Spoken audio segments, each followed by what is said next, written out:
দুর্গাপুরে ফের রাজ্যসভার তৃণমূল সাংসদ দোলা সেনকে কালো পতাকা দেখালো বিজেপি। উত্তেজনা দুর্গাপুর হাউসের বাইরের রাস্তায়, ঘটনাস্থলে পুলিশ।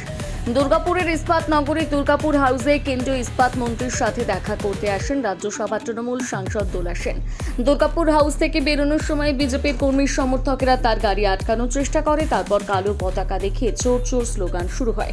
বেশ কিছুক্ষণ ধরে উত্তেজনা পরিস্থিতি তৈরি হয়। বিজেপির কর্মী জয়দীপ বন্দ্যোপাধ্যায় বলেন, তৃণমূল শ্রমিক সংগঠনের চোর নেতারা বিজেপির গা ঘেঁষার চেষ্টা করছে, সেই জন্য আমরা কালো পতাকা দেখালাম।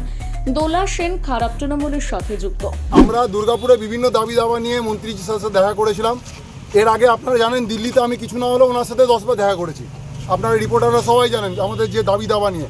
এখানে এসে দেখি যে চোর দোলা সেন যে 75 দুর্গাপুর থেকে তুলে নিয়ে যাবে এবং দুর্গাপুরের চোর নেতাদেরকে 25% ভাগ করে দিয়ে যাবে, সে এসে দাঁড়িয়ে আছে বিভিন্ন অনৈতিক ইয়ের সাথে, উদ্দেশ্যের সাথে, এবং চোর আইএনটিসির নেতারাও ভেতরে রয়েছে।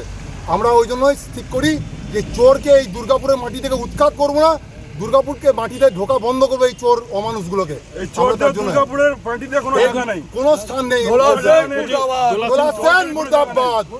বলছি দোলা সেন তো তৃণমূল থেকে এসেছিল। তৃণমূল থেকে এসেছিল। তো এটা কোন তৃণমূল থেকে এসেছিল কিছু জানা গেছে?